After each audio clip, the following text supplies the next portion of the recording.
So here we're at Fort Bragg. Finally we made it to the glass beach. Just perfect day, just get away from the office on this Memorial Day weekend and just forget about everything and just see this beautiful beach. Used to be a dam back in the day in 60s. People used to drop glass and everything here, and over the years the nature just took over and converted this into this beautiful glass beach. As you can see, all these pieces, green and white and brown. Sometimes you see the blue one. They show up over here and you can pick them up. They're pretty beautiful.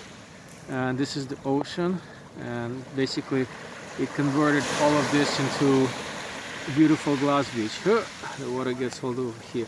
Here you can see all these different pieces of glass that you can see that you can pick it up and make an arrangements the way you like them.